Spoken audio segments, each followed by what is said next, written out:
Merci de nous rejoindre dans cette édition du journal en version française.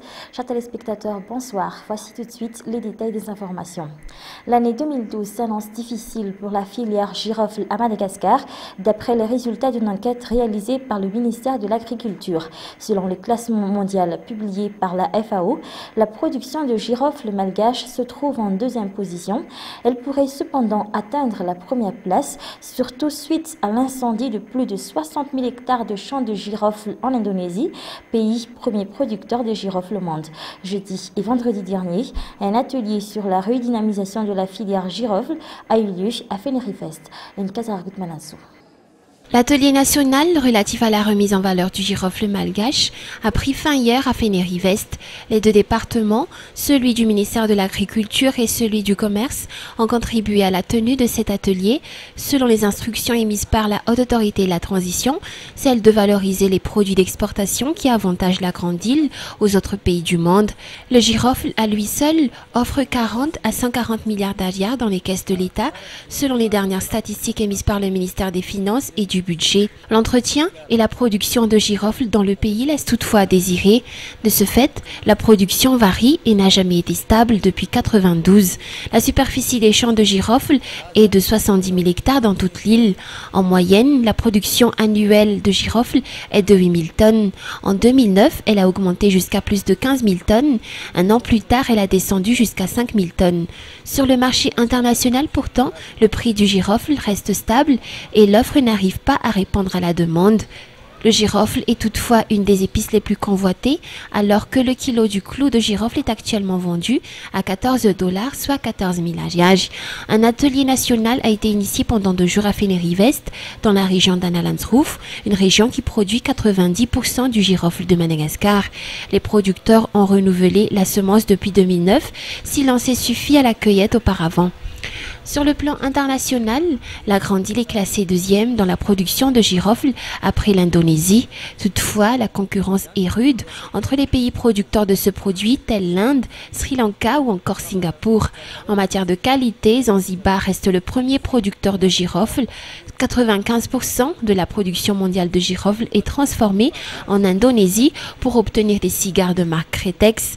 L'huile essentielle produite par le girofle est également utile dans le domaine médical.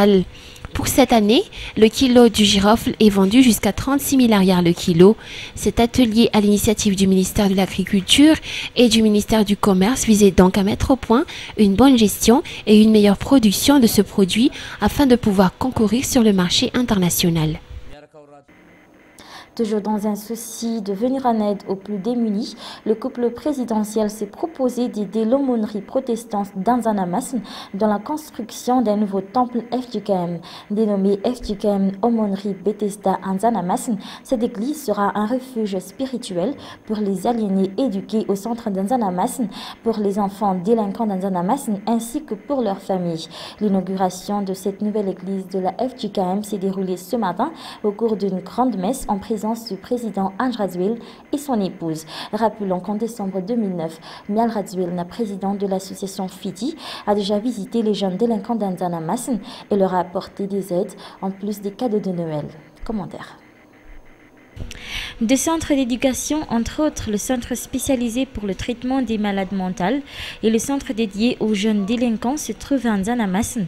En plus des traitements médicaux, ils ont réellement besoin de soutien spirituel, d'où l'implantation d'une toute nouvelle aumônerie protestante au sein de la FGKM Bethesda, une église nouvellement construite grâce à l'aide du couple présidentiel qui a pris en charge le côté financier des travaux et l'équipement de la dite église protestante. Dénommé FGKM Aumônerie Bethesda Anzanamasn, en référence à une ville biblique, là où le Christ a réalisé des miracles sur des malades, ce temple sera considéré comme un refuge spirituel pour ces malades mentales et ces jeunes délinquants.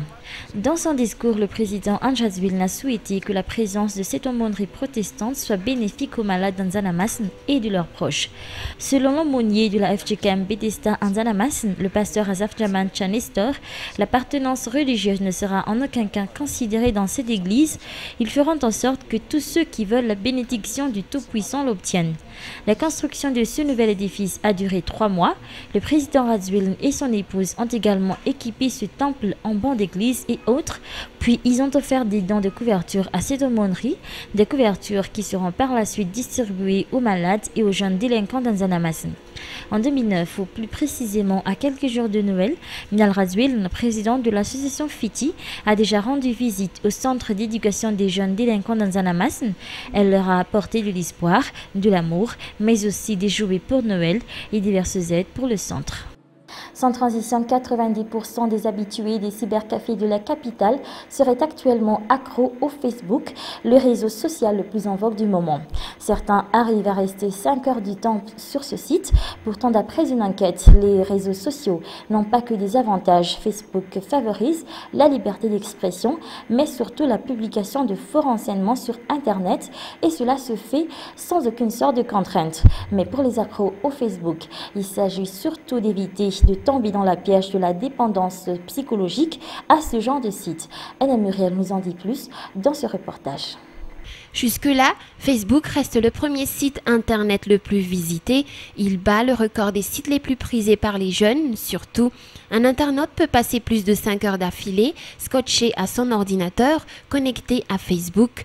Comme le cas dans ce cybercafé de la ville, l'administrateur a déjà pu remarquer les plus endurcis de Facebook. Plusieurs raisons attirent les internautes à se connecter le plus vite sur ce site de réseau social. La première est de renouer contact avec des amis perdus de vue ou encore de se faire de nouveaux amis sur le net. Selon Irnzaka Anjiatialoun, président de l'association des cybercafés de Madagascar, 90% de ses clients sont abonnés Facebook, consultent en premier ce site avant d'autres sites relatifs à des courriers électroniques.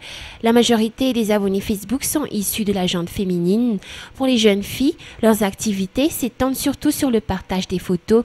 Avec 3 à 5 heures de temps pour discuter et surfer sur Facebook, un internaute serait prêt à dépenser jusqu'à 8 000 ariars par jour.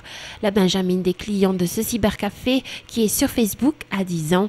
Toutefois, selon des études, il n'y a pas que des avantages sur ce site de réseau social. Les conséquences néfastes sont nombreuses sur ce site, entre autres la liberté de tout dire et de tout écrire, la liberté de donner de faux renseignements, vu que c'est aussi un site de divertissement, mais la plus grave des conséquences est la dépendance psychologique. Les collections réalisées par nos stylistes malgaches ne répondraient pas aux normes exigées par le monde de la mode internationale et arrivent rarement à percer le marché international de la mode. Cela peut s'expliquer par le manque de matériel et de moyens financiers. L'organisation de l'événement Tan Arin qui se tiendra le 3 septembre au Café de la Gare Soran entre justement dans le cadre de la professionnalisation du monde du stylisme à Madagascar. Le meilleur styliste y sera détecté. Écoutons le commentaire de Anna Muriel dans ce reportage. Pour le secteur de la mode et du stylisme malgache, les produits de la Grande Île n'ont pas les normes voulues à l'international. Cela ne revient pas à dire toutefois que nos stylistes manquent d'inspiration, encore moins qu'ils ne sont pas qualifiés, mais le manque de moyens a une répercussion négative sur leurs œuvres. Face à ce problème, les responsables et experts dans le monde du stylisme malgache ont encore du chemin à faire pour concourir avec les autres produits. Une manifestation culturelle dans le domaine du stylisme et de la mode se tiendra prochainement au Café de la Gare de Soaran pour développer le secteur. Un stylisme sera sélectionné au final et il sera pris en charge dans la réalisation de ses œuvres afin que ces produits puissent répondre aux normes internationales. Ils seront ensuite exposés dans des boutiques de mode parisiennes. Le styliste qui sortira sélectionné de ce concours recevra les formations nécessaires, sera orienté pour créer une collection. Donc cette collection-là sera le fruit d'une collaboration, déjà une première collaboration entre le monde de la mode malgache et ceux qui sont sensibles à ça à Paris, donc le monde professionnel de la mode parisien. Oui, bien entendu, l'objectif est carrément d'essayer de faire valoir et savoir le potentiel de la mode malgache à travers l'action que va faire ce styliste sélectionné. Le potentiel est réel. On est parti pour évaluer ça dans un premier temps. Maintenant, il faut être réaliste, il faut reconnaître notre positionnement. c'est-à-dire où c'est qu'on se positionne. Si on compare deux objets, c'est pas la technique idéale. Il faudra remonter aux sources et savoir par quels moyens cette personne-là, ce styliste-là, est passé pour élaborer le produit fini. On ne juge pas le produit, on essaye de définir le potentiel. Donc le potentiel existe réellement. Donc c'est à partir de ça qu'on va creuser et qu'on va essayer d'apporter ce qui manque pour arriver quand même à développer le secteur de la mode, entre autres. Mais bien entendu, Tania Reine ne se cantonne pas uniquement sur la mode, on est ouvert à tout secteur d'activité confondu. À l'étranger, les rebelles affirment avoir pris contrôle des deux grandes villes à l'ouest et à l'est de Tripoli. Deux grandes villes qui assurent le ravitaillement en carburant pour Tripoli, capitale libyenne. Le numéro 2 du régime que Kadhafi s'est rallié aux rebelles depuis hier, d'après les informations recueillies sur place. Plus de détails dans ce reportage de la TV5 Monde. Impensable image. L'ex-numéro 2 du régime libyen au milieu des rebelles. La scène se déroule hier dans le bureau de la rébellion de la ville de Sliten, à 150 km de Tripoli. Souriant, l'ex-commandant Jaloud a revêtu la tenue du Hadj, le blanc immaculé des pèlerins de la Mecque. Voici donc l'ex-bras droit du colonel Kadhafi, comme le montre cette image de 1969, où Jaloud est assis près de son jeune leader. Frères d'armes, ils sont les auteurs, ensemble, du coup d'État de septembre 1969 qui a installé le guide au pouvoir il y a bientôt 42 ans. Et hier, à Sliten, le commandant Jaloud a joint le geste à la parole en fraternisant devant une caméra amateur avec les chefs rebelles présents pour officialiser cette incroyable défection. Monsieur le Premier ministre, à cette époque, en 1974, à l'Élysée, le commandant Abdel Salam Jaloud n'est autre que le chef du gouvernement de Kadhafi. En costume, il est reçu partout, y compris par Jean-Paul II. Bien qu'en disgrâce depuis 1990, le brutal changement de camp de Jaloud hier est interprété dans toutes les chancelleries ce matin comme une confirmation de l'agonie politique du régime de Kadhafi.